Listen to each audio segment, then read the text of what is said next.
Idaho Matters podcast is brought to you by St. Luke's On-Demand Virtual Care, which allows patients to see a provider from their home using a computer or smartphone with on-demand care for common ailments, such as a cough, sore throat, or a sinus issue. More information at stlukesonline.org. Hi, I'm Charlie Hunt. And I'm Jackie Kettler. We're both political scientists who also love to gossip about political scandals. In Season 1 of Scandalized, we told the stories of some of our favorite scandals from across American history. While we work on Season 2, we're dropping 5 brand new bite-sized episodes to whet your appetite. Listen to new episodes of Scandalized starting Monday, September 29th at boisestatepublicradio.org or wherever you get your podcasts.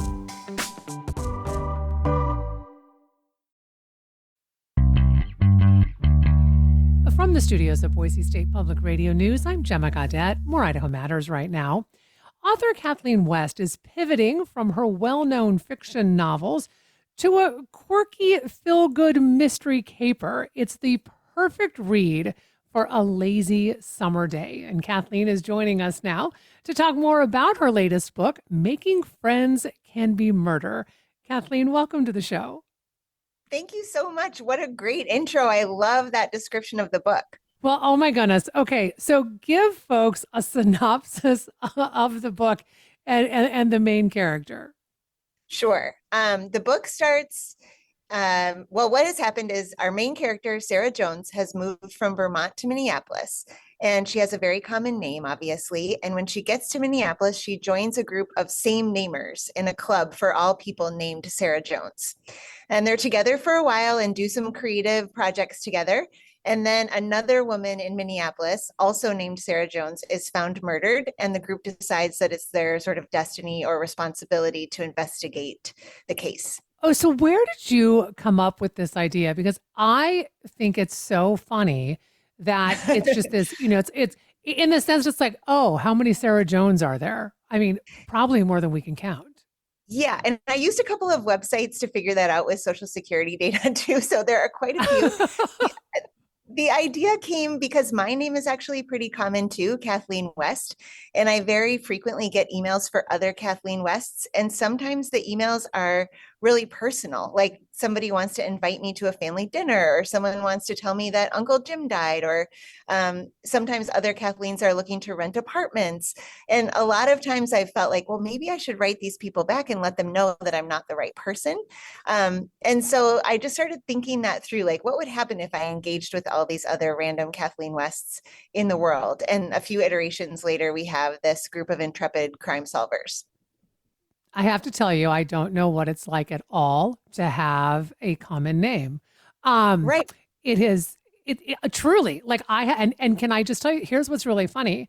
So because people have never been able to pronounce my name properly, it's Gemma, but I get Jenna, Gemma, Gina, it goes on and on and on, right? My entire life. To the point that when I was 7 years old, I have a very vivid memory of coming home from school being quite dramatic, crying and looking at my mom and say, why couldn't have you just named me Sally? And oh my gosh. That's perfect because it's a name for Sarah too. Yeah. And so and so what I love about this though is, when you live with a common name, I mean, I even see it with my husband. His name is Mike. And if someone yells out Mike, very rarely does he turn around because there are so many Mikes. I mean, is that kind of what, Sarah was going through, right? And this idea of like, I am just one of many. Yeah. And she is also trying to invent herself, our main character, when she moves. She is a personal trainer, but she had failed at going to medical school. She has a deep and intractable fear of blood, and so had to drop out of medical school partway through. And so she was already living a second chance life or a second choice life. She's not doing exactly what she wants to be doing. And I think that plus this denominator of having these very common names, she feels like she could kind of be anybody in this new town. So she meets these other people. And of course, they're not anybody. They're all very specific and they have their own hopes and dreams, including the one in the group who is not actually a Sarah Jones, just, marauding as one. And that person, of course, tries to take advantage of her. Okay. So where did that idea come from? Uh, that you have all these Sarah Joneses. Why in the world would someone want to come in and impersonate somebody? I mean, Sarah Jones. It are, actually are is you her looking con. for friends? I Yeah, mean, well, okay, so the group starts because there's a 17-year-old who does something stupid at school, and part of her punishment, brought down by the head of the upper school, who's a nun, based on a nun at my own Catholic girls' school when I was growing up.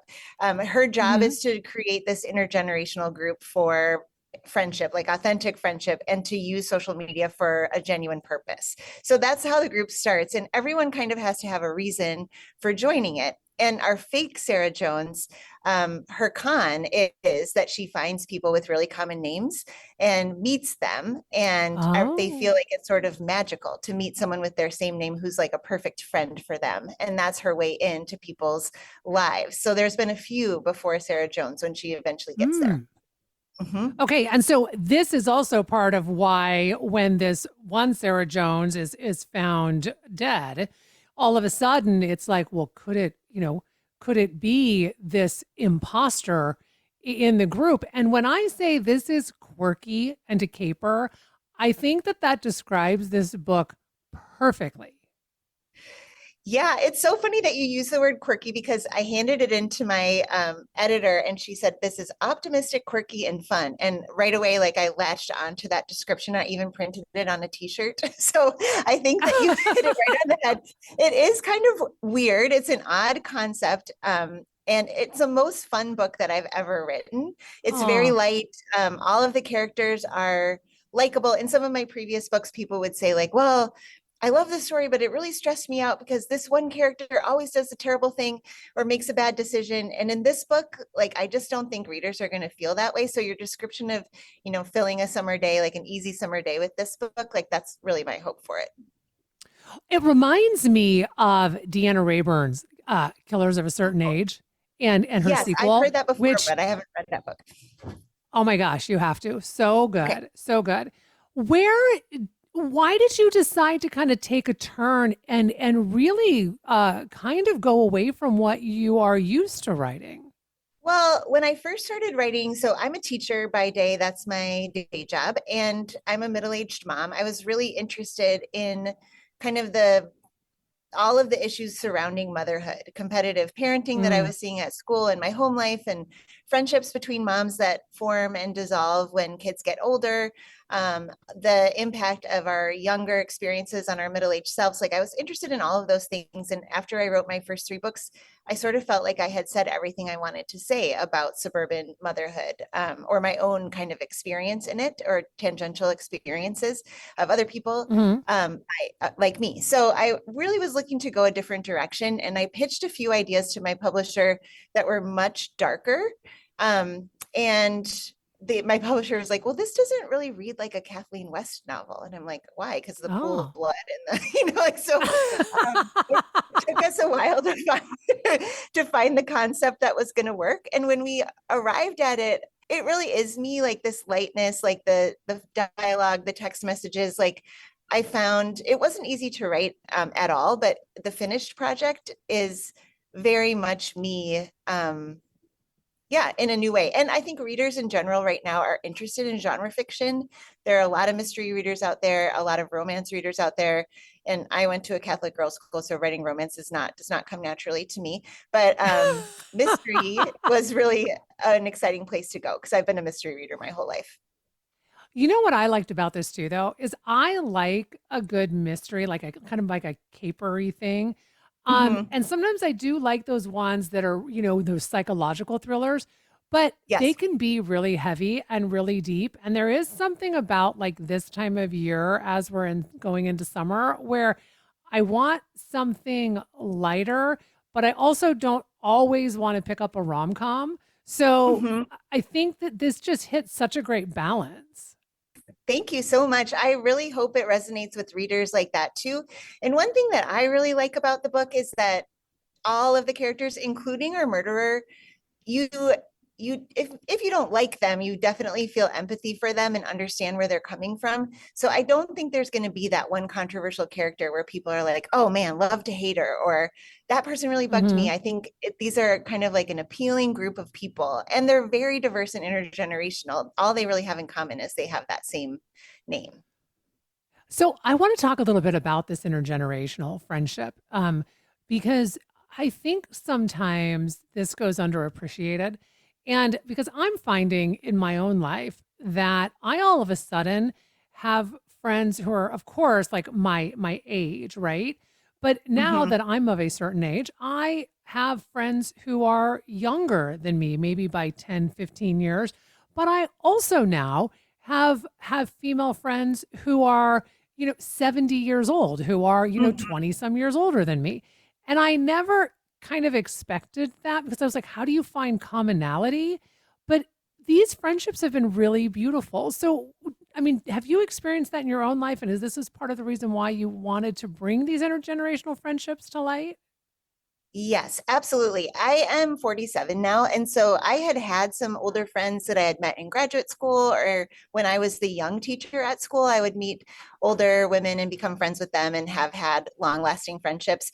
And now, because I am that certain age, I also have friends who are 15 years younger. And I even have this lovely colleague who is only 23, right? And her dad was my boss when I first started teaching. And she's so great. And I just love being friends with her. And I think you miss out on a lot if you limit your friend choices to just people right in your demographic. And lucky for me, in my profession, there is a broad range of people that I work with. And, schools are crowded with all kinds of personalities. So I've been really lucky in that way. But yeah, I really liked exploring the connections between the people. And also, many of them are impacted by grief, and they come Mm, together over their grief. And I thought it was interesting to see how grief played out, at different ages. And I'm interested to mhm. see how that happens for me too. Well, I have to say, I think it is just such a fun book and there's twists and turns, but it's, as I said, I think the best way to describe it is quirky. So, before I let you go, I mean, what are you hoping when folks pick up this book?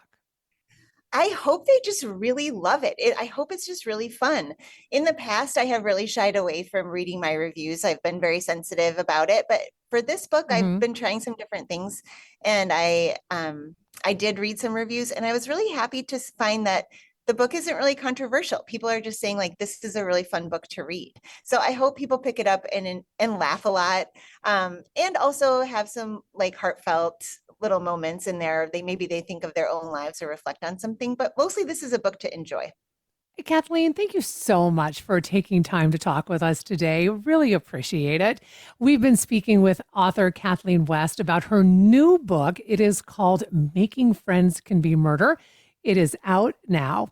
And that'll do it for this episode of Idaho Matters. Thanks so much for listening. And just a reminder, you can find all of our episodes wherever you get your podcasts. The stories don't stop when this podcast does. Boise State Public Radio's Instagram gives you reels, updates, and snapshots from our reporters in the field. Follow Boise State Public Radio on Instagram today.